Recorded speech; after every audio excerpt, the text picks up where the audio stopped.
WhatsApp കൂട്ടായ്മയിൽ ബഷീർ സലഫിയുണ്ട്, ഒരുപാട് പണ്ഡിതന്മാർ മുജാഹിദിലും EKP സുന്നിയിലും എല്ലാത്തിലുണ്ട്, KNM-ലും ഒക്കെ. ആ ഗ്രൂപ്പിൽ ഒരു KNM-കാരൻ ചർച്ച ചെയ്യാണ്. KNM-കാരൻ്റെ ചോദ്യം എന്താ അറിയോ? കടലിൽ നമ്മളിങ്ങനെ കപ്പലിൽ യാത്ര പോവുകയാണ്. എവിടെ? കടലിൽ കപ്പലിൽ യാത്ര പോവുകയാണ്. അപ്പൊ കാറ്റും കോളും വന്ന് കപ്പൽ മുങ്ങാറായി. അപ്പൊ കടലിൽ ഈ കപ്പലിന്റെ പരിസരത്ത് ജിന്നുണ്ടാവാലോ, അങ്ങനെ ഒരു ജിന്നിനെ വിളിക്കുന്നതിനെ കുറിച്ച് എന്താണ് എന്നാണ് അവന്റെ ചോദ്യം.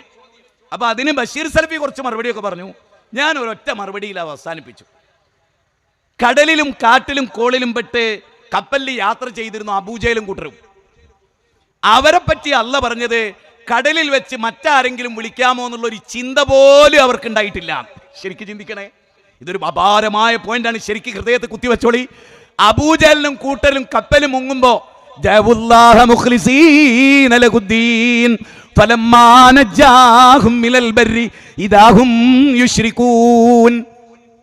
അല്ലെന്താ പറയുന്നറിയോ?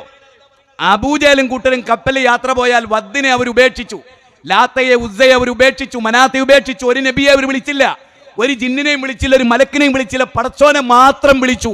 അവിടെ ജിന്നുണ്ടാവൂലേ മലക്കുണ്ടാവൂലേ എന്ന് പോലും അബൂജഹൽ ചിന്തിച്ചില്ല.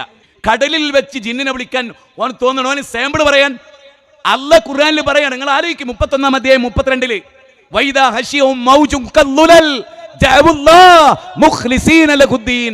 നിഷ്കളങ്കരായി സകല ഇലാഹുമാരെയും ഉപേക്ഷിച്ച്, കരയിൽ വിളിച്ച സകലമായ ഇലാഹുകളെയും ഉപേക്ഷിച്ചുകൊണ്ട് ആർത്തിരമ്പുന്ന പർവ്വത സമാനമായ തിരമാലകൾ വന്ന് കാട്ടിലും കോളിലും പെട്ട് കപ്പൽ മുങ്ങുമ്പോൾ പടച്ചോനെ മാത്രം ഓർത്ത കൗമിന്റെ പേരാണ് മക്ക മുശ്രിക്കുകൾ. ഇനി പറ, KNM-ന്റെ തലതിരിഞ്ഞ കുട്ടികൾ എന്തിനാണ് റോന്ത് ചുറ്റുന്നത്? ഞാൻ ആത്മാർത്ഥമായി സത്യസന്ധമായി പറയാൻ, നിങ്ങൾ നന്നായിക്കൊള്ളി, നിങ്ങൾ പഠിച്ചോളി. ഏറ്റവും ചുരുങ്ങിയ മലയാളക്കരയിൽ എഴുതിയ പൂർവികരുടെ ഒരു പുസ്തകമെങ്കിലും ജീവിതത്തിൽ നിങ്ങൾ വായിക്കും. ഇപ്പം കഴിഞ്ഞ ദിവസം കൊച്ചിയിൽ ഒരു മുഖാമുഖം നടന്നപ്പോൾ എൻ്റെ പ്രിയപ്പെട്ട സുഹൃത്തായിരുന്നു ഹാരിസ്. ആ ഹാരിസ് ഫൈസൽമാനോട് ചോദിച്ചു, മാലിക് സൽവി ഒരു ചോദ്യം ചോദിച്ചു. ആ പാരഗ്രാഫ് അല്ലാതെ ആ ലേഖനം ഫുള്ള് വായിച്ചിട്ടുണ്ടോ ഹാരിസേ എന്ന്.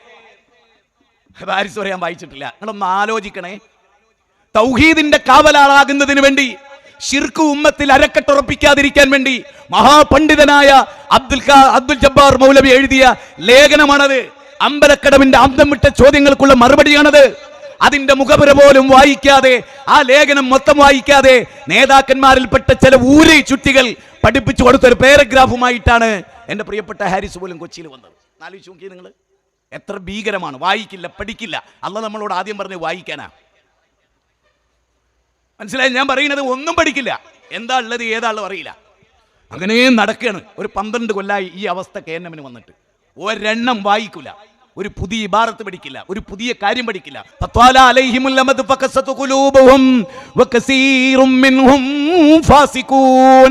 കാലത്തിന്റെ ദൈർഘ്യം അവരുടെ ഹൃദയത്തെ കടുപ്പിച്ചു കളഞ്ഞു. 57-ാം അധ്യായം 16-ാമത്തെ വചനത്തിൽ അല്ലാഹു പറഞ്ഞു. അതിവിടെ വന്നു കഴിഞ്ഞു. എനിക്ക് ഉറപ്പാണ് നശിച്ചു പോവുകയുള്ളൂ.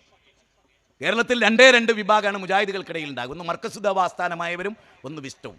KNM ഉമർ മൗലവി എഴുതിയ ലേഖനം പോലെ അതിൽ ലയിച്ചു പോകും. മർക്കസ് ദഅവയിൽ ലയിപ്പിക്കപ്പെടും. ഒരു 5 കൊല്ലത്തിനുള്ളിൽ സമ്പൂർണ്ണമായ ലയനം.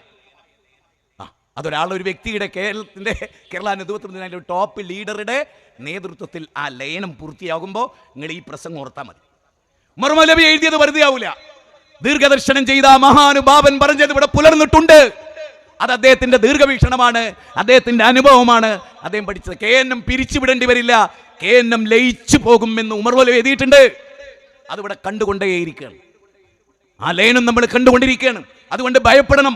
ഞാൻ പറയുന്നത് വിശ്വാസികളെ, ജീവിതം ഈ ദുനിയാവിൽ ഒന്നേ ഉള്ളൂ, അതിന്റെ റിസൾട്ട് ആഖിറത്തിലാണ്. ആ ആഖിറത്തിൽ രക്ഷപ്പെടണമെങ്കിൽ ഹക്കിനോടുള്ള പ്രതിബദ്ധത ഉണ്ടാകണം. യാ അയ്യുഹല്ലദീന ആമനു തഖുല്ലാഹ വകൂനൂ മഅസ്സാദിഖീൻ. അല്ലാഹു പറയാണ് ഖുർആനിലെ 9-ാം അധ്യായം 119-ാമത്തെ വചനമാണ്. സത്യവിശ്വാസികളെ തഖ്വ ഉൾക്കൊള്ളാൻ കഴിയണം. വകൂനൂ മഅസ്സാദിഖീൻ, സത്യം പറയുന്നവരുടെ കൂടെ ജീവിക്കണം. ജീവിതത്തിന്റെ